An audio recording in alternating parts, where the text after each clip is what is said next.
इस ट्रस्ट का revision complete होता है। मैंने मेरा 100% दिया है। और मैं आपको बता दूं, ये जो रिवीजन लेक्चर मैं रिकॉर्ड कर रहा हूँ वो होली वाले दिन कर रहा हूँ, जिस दिन होली है, in the month of the March 2024 में। आपको बहुत बार ऐसा लगता होगा कि लाइक जो प्रोफेसर है शायद उनके लिए तो इतना स्ट्रगल नहीं रहता होगा, उनका क्या है। बहुत बार बच्चे बोलते हैं ना, एक ही बैच पढ़ाया, उसके बाद वही तो बच्चे पेन ड्राइव खरीदते हैं। ऐसा नहीं है। मैं आपको बताऊं, जितनी मेहनत आप करते हो ना, आई प्रॉमिस यू कि उतनी ही मेहनत हम भी करते हैं। जिस हिसाब से आपके लिए रिवीजन लेक्चर रिकॉर्ड करते हैं, जिस हिसाब से आपके लिए बुक बनाते हैं, हम हमारा बेस्ट ट्राई करते हैं। आरटीपी देते हैं, एमटीपी देते हैं, आरटीपी के रिवीजन लेक्चर दिए हैं आपको, तो उसमें बहुत मेहनत लगती है। और जो बुक्स बनाते हैं उसमें बहुत मेहनत लगती है। और जो बंदा अगर बुक बनाता है, देखो किसी और से कॉपी मारना is very easy, but if you are making your book तो उसमें बहुत टाइम लगता है, बहुत मेहनत लगती है। कहाँ पे क्या पॉइंट आएगा, कैसे उसका इंटरलिंक होगा, बहुत सारी चीज़ें वैसी रहती है जिसमें लाइक यू नो दैट मेहनत लगती है, टाइम देना पड़ता है। तो मैं यही आपसे बोलना चाहूँगा कि आपको ये लगता हो कभी करके कि नहीं यार इनके लिए तो बहुत ईजी है, ऐसा नहीं है। जितनी मेहनत आपकी है उतनी ही मेहनत हमारी है। लेकिन एक चीज़ है कि जब आप कुछ भी ऐसा करते हो, मेहनत करते हो, और उसके बाद आपको अगर पॉजिटिव रिजल्ट मिलता है तो आपको बहुत अच्छा लगता है। और मैं बताऊँ, मेरे लिए पॉजिटिव रिजल्ट यही रहता है कि जब आप क्लियर कर जाओगे सीए, वो मेरे लिए सबसे पॉजिटिव रहता है, मुझे बहुत अच्छा लगता है। एंड मैं मेरी बात करूँ, I am not that type of, मैं भाई रैंकर रैंकर नहीं था। मैं नॉर्मल स्टूडेंट था, नॉर्मल, मैं हार्डवर्कर था। देखो दो तरह के लोग होते हैं, एक होते हैं जो बहुत स्मार्ट रहते हैं, बहुत लाइक दिमाग से एकदम क्लास स्मार्ट करके, ठीक है, थोड़ा सा पढ़ के ही उनको याद हो जाता है, बट मैं वैसा नहीं था। मैं पहले तो अगर मैं बताऊं कि इन द 10th स्टैंडर्ड मेरा सेकंड डिवीज़न था। 10th स्टैंडर्ड से पहले मेरी लाइफ में कभी भी मुझे फर्स्ट डिवीज़न नहीं आया, मैं 60% से ज़्यादा नहीं आया। In the 11th standard I score 63%, that was first time first division in my life. And in the 12th standard I score the 66%। सो उसके बाद में सीपीटी और पीसीसी और फाइनल, उसके बाद मुझे पता चला कि पढ़ने की वैल्यू क्या है। पहले मैं बताऊँ ना, 10th तक मेरे मार्क्स नहीं आते थे बिकॉज मुझे पढ़ने की वैल्यू ही पता नहीं थी। मुझे लगता था यार पढ़ के क्या ही होता है ऐसे, क्योंकि मैंने उसी माहौल में रहा था।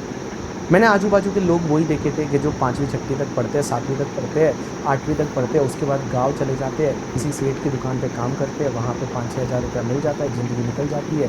हमने भी, हमारे लिए वही सोचा था कि शायद वही होगा। 10वीं के बाद मेरे पापा ने तो मेरे लिए एक सूरत में एक दुकान पे देख लिया था कि वहाँ अकाउंटिंग अकाउंटिंग का छोटा मोटा मैं काम करूँगा। वैसा उन्होंने सोच लिया था। मैं जब 12वीं के बाद, मतलब 12वीं के बाद जब सीए ज्वाइन करने वाला था, उससे पहले उन्होंने ये सोच लिया था कि शायद वही काम करेगा और 5-6 हज़ार, 7 हज़ार, 8 हज़ार रुपया उसमें मिलेगा। तो मैं बताऊँ लाइफ कितनी आगे बढ़ जाती है, कैसी चीज़ हो जाती है। बहुत बार अपन जो चीज़ें सोचते नहीं है वो चीज़ें हो जाती है। तो लेकिन उसके पीछे एक चीज़ है, मैं सच बता रहा हूँ, मैं मेरे से ये ईमानदारी से मैं बोल रहा हूँ कि मैंने मेहनत बहुत की है। मेरे को बाकी सब चीज़ें नहीं आती थी ज़्यादा, बट मुझे एक चीज़ आती थी कि I was a hard working person. मैं दिन में 10 घंटे, 11 घंटे, 12 घंटे, 15 घंटे में पढ़ता था। जब मैंने फाइनल का एग्ज़ाम दिया, मेरे को बैक पेन होता था। और मैं, ऐसा होता था ना, मैं सो भी नहीं पाता था। अगर मैं सोता था तो मेरे को 2-3 घंटे बाद बैक पेन इतना गंदा चालू होता था, मेरे को वापस चलना पड़ता था। मैं एक जगह बैठ के पढ़ नहीं पाता था। जब मैं पढ़ता था, मुझे 2-3 घंटे से ज़्यादा अगर मैं बैठता था तो इतना गंदा बैक पेन होता था, भाई साहब मैंने डॉक्टर से कंसल्ट किया, कुछ भी ठीक नहीं हुआ टिल द एग्ज़ाम, जब तक कंप्लीट नहीं हुए तब तक। और मुझे बहुत बार रोना आ जाता था जब मैं पढ़ रहा होता था ना।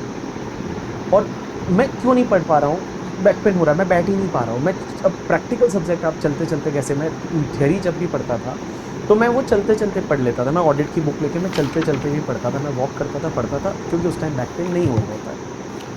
लेकिन जब मैं बैठता था, प्रैक्टिकल सब्जेक्ट है मेरे को, अगर कॉस्टिंग, एफएम, ऐसे सब्जेक्ट, अकाउंट्स वगैरह पढ़ना है, तो मैं कैसे चलते चलते पढ़ूंगा यार, ऑब्वियसली मेरे को बैठ के पढ़ना पड़ता है। और मुझे रोना आ जाता था उस टाइम पे जब मैं पढ़ना चाहता था बट मैं पढ़ नहीं पाता था, due to the health issue मुझे चलना ही पड़ता था फिर। तो मैं बताऊँ ऐसे ऐसे दिन, बट मैं बताऊँ वो बहुत ज़्यादा। उसके बाद when I qualify as a CA, तो बहुत अच्छा लगा, फिर बैक पेन भी ठीक हो गया, सब चीज़ें ठीक हो जाती है टाइम के साथ में। और फिर मैंने अच्छे से हेल्थ का भी ध्यान दिया। और तो मैं बताऊँ ना, वो वर्थ था। अब मैं कभी कभी वो सोचता हूँ ना, तो मुझे वो दिन याद आते हैं यार। वो एक छोटा सा रूम जहाँ पे मैं रहता था, मेरे मामा का घर था, वहाँ जाके मैं अकेला रहता था। एक बंदा दूध देने आता था, मैं चाय बनाने के लिए दूध ले लेता था, और मैं खाना खाने के लिए दूसरे मामा के घर को जाता था।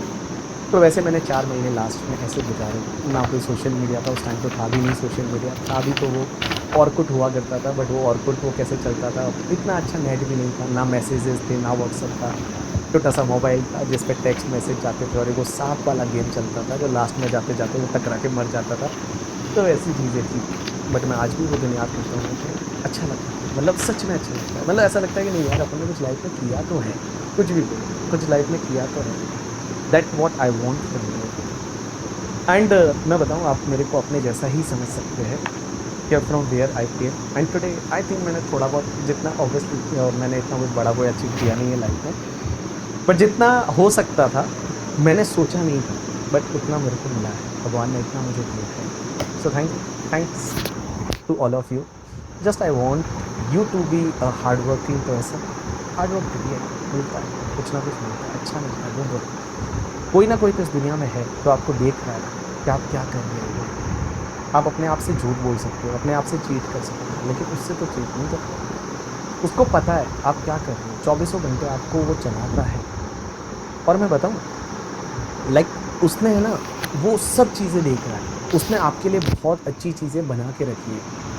इन सिंपल वर्ड एक मैं एग्जांपल लेता हूँ, लाइक उन चीज़ों की आप पता है आज आप पढ़ पा रहे हो, आप सीए फाइनल में हो, सीए में फाइनल में हो, ये एक इंस्ट्रूमेंट है और ये इंस्ट्रूमेंट बचाने के लिए आपको दिया है करके, ठीक है, आपको दिया है।